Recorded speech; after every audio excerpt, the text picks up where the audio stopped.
El debate sobre la regulación jurídica de los discursos de odio tiene como base el choque entre dos derechos fundamentales. Por un lado, la libertad de expresión y por el otro, el derecho a la igualdad en el sentido de la prohibición de discriminación por razones de raza, género, orientación sexual, nacionalidad, orientación política, religiosa y entre otras. Los argumentos más convincentes a favor de la regulación jurídica de los discursos de odio van de la mano con el derecho a la igualdad. En una sociedad democrática, el Estado debe respetar y garantizar a todas las personas un trato igualitario y también una vida libre de discriminación.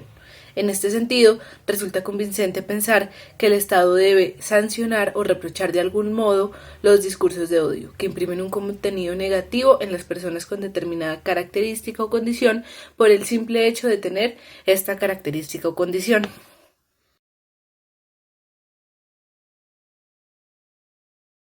Nos vemos confrontados hoy a múltiples expresiones del estigma social y político que amenaza crecientemente a la democracia. El odio es miope y solo maneja estereotipos. Sus agentes tienen una idea de sociedad basada en identidades fijas, congeladas en sus roles, que niega, entre otros, la riqueza de la pluralidad, la modalidad de ideas, las diversidades sexuales y las diferencias interculturales. Los discursos del odio y el miedo son todo lo contrario al cambio y la democracia. Por eso, al exguerrillero se le sigue tratando en el Parlamento como si uno hablara desde el monte. Al migrante en las fronteras se le trata como un simple ilegal, para no tener que preguntarse por las causas de su éxodo, y al opositor político se le interpreta como bandido, para ahorrarse el esfuerzo de escuchar sus argumentos y pensar en un país distinto, cuando no se le ejecuta extrajudicialmente. Para entender por qué este argumento rebate completamente el argumento de la libertad de expresión, es importante mencionar que la regulación no busca que el Estado imponga cuál es la opinión que deben tener sus ciudadanos sobre cierto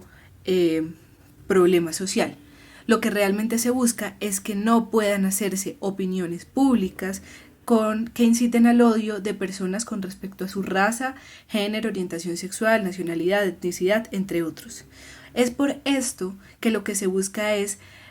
darle una condición de igualdad y de dignidad a todas las personas y evitar que por medio de estos discursos de odio sigan violentando de forma desproporcional a las personas con cierta característica u origen.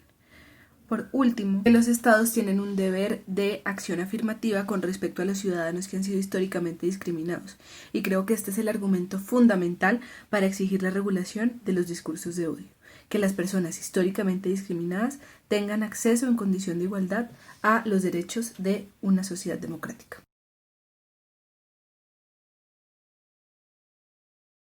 Si bien este debate jurídico debe darse, es importante mencionar que los discursos de odio no son solo promovidos en el ámbito de las libertades individuales, como lo es la libertad de expresión. Históricamente, existe un uso político de los discursos de odio que se basa en encontrar un enemigo común entre los diferentes grupos sociales y quien ostenta el poder, para ganar legitimidad dentro de la sociedad a luchar en contra de dicho enemigo común. Este es el caso de la Alcaldía de Bogotá, en las formas sutiles que utiliza para fomentar una protección prioritaria a los ciudadanos colombianos, argumentando que la protección a los venezolanos en Bogotá no es de su competencia, dando a entender de esta forma que hay unas personas que merecen ser atendidas, o sea, los colombianos, y hay otras que no, en un contexto de pandemia, y así imprimiendo un contenido de rechazo hacia los venezolanos